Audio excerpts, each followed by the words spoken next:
Alors voilà pourquoi je vous ai dit que pour moi, il y a 3 causes principales qui te permettent de préserver ta foi. La première des choses, fréquente les mosquées. Au moins, alors je sais qu'il y a des gens qui travaillent, il y a des gens qui ne peuvent pas, il y a des gens qui habitent loin des mosquées, il y a des gens... Mais essaye au mieux de venir au moins une fois par jour à la mosquée. Et je peux vous dire que ça va sûrement changer votre vie si vous n'aviez pas l'habitude de venir une fois au moins par jour à la mosquée. Au moins une fois par jour. Tu travailles, salat al-isha à l'état, ou bien salat al-subh avant d'aller au travail, mais au moins une fois. Pourquoi? Parce que tu viens dans la maison de Dieu.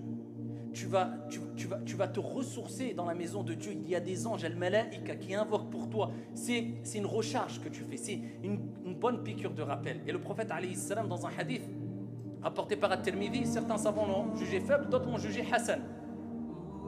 Il dit إذا رأيتم الرجل يتعاهد المسجد فاشهدوا له بالإيمان. Si vous voyez une personne qui fréquente les mosquées, qui a l'habitude de venir à la mosquée, attestez qu'il a la foi. Et tu vas voir que ça peut changer ta vie d'un point de vue spirituel si tu fréquentes au moins une fois par jour. Et pour les sœurs, bien sûr, c'est plus compliqué, souvent pour elles, etc. Et ce n'est pas obligatoire pour elles de venir. Mais au moins, on leur dit le Jumu'ah. Au moins que les sœurs viennent au moins au Jumu'ah, participer à la Jumu'ah.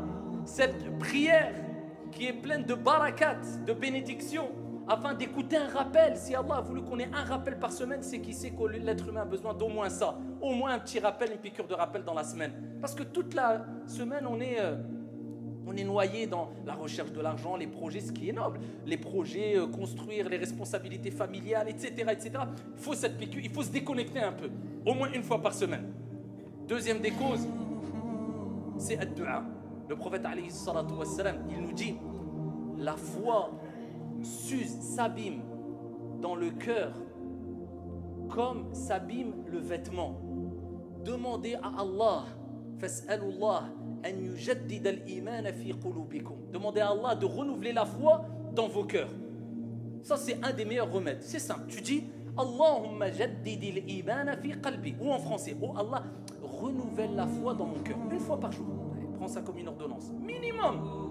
Une fois par jour, tu demandes à Dieu de renouveler la foi dans ton cœur. C'est le prophète alayhi salam qui l'a dit. Allahumma jaddidil imana fi qalbi. Et cela, on l'avait déjà cité dans des précédents sermons. Et la troisième des choses, qui est simple aussi, c'est dhikrul maut, le rappel de la mort. Parce que dunya qasiratun mahma talat. Même si tu vis 100 ans, 120 ans, wallahi, la vie, elle reste courte. Même si tu vis 140 ans, ça reste court.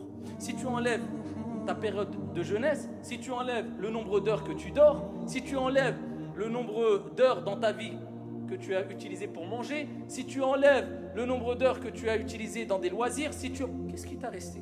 Qu'est-ce qu'il te reste concrètement de ta vie? Donc la vie est très courte, surtout qu'aujourd'hui le temps passe très vite. Donc souviens-toi souvent et répète ce rappel qui est al-maut, la mort.